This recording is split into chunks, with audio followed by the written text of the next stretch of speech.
জিম্বাবুয়ের দৃষ্টিনন্দন Harare sports club, ঠিক তার পাশেই অনুশীলন করছে বাংলাদেশ দল।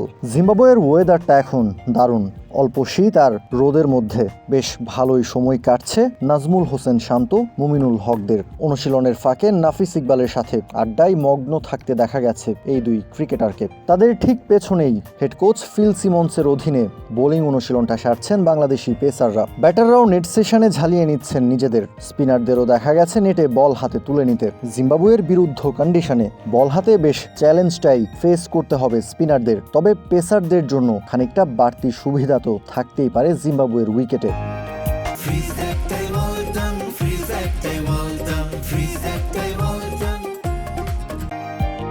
বাংলাদেশ জাতীয় দলের নির্বাচক নাঈম ইসলামকেও দেখা গেছে প্র্যাকটিস সেশনে ক্রিকেটারদের সাথে কথা বলতে। ধৈর্য নিয়েই নেটে একমাত্র টেস্ট ম্যাচটার জন্য প্রস্তুতি নিচ্ছেন middle order wicket keeper batter Mahidul Islam অঙ্কন।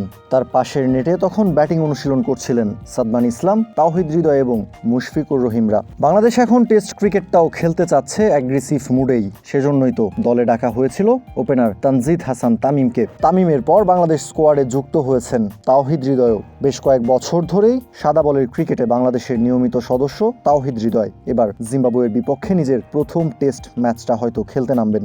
একটা মাত্র ম্যাচ টেস্ট সিরিজে, এরপর জিম্বাবুয়ের বিপক্ষে 3 ম্যাচের ওয়ানডে এবং 3 ম্যাচের টি-20 সিরিজ খেলবে টাইগাররা। এই সফরটা বাংলাদেশ দলের জন্য ভীষণ গুরুত্বপূর্ণ, কেননা আসছে বছর 2027 ওয়ানডে বিশ্বকাপ অনুষ্ঠিত হবে সাউথ আফ্রিকা, জিম্বাবুয়ে এবং নামিবিয়াতে। তাই তো কন্ডিশনের সাথে মানিয়ে নিতে এটাই বাংলাদেশ দলের ক্রিকেটারদের জন্য মোক্ষম সুযোগ। ওয়ানডে বিশ্বকাপের আগে এমন একটা সিরিজ বাংলাদেশের জন্য হতে পারে সোনায় সোহাগা। আর তাই তো এই সিরিজটাতে ভালো পারফর্ম করতে এবং বাংলাদেশ দলকে জয় এনে দিতে মুখিয়ে আছেন জাতীয় দলের ক্রিকেটাররা। কাউসার শান্ত, ক্রিক ফ্রেঞ্জি।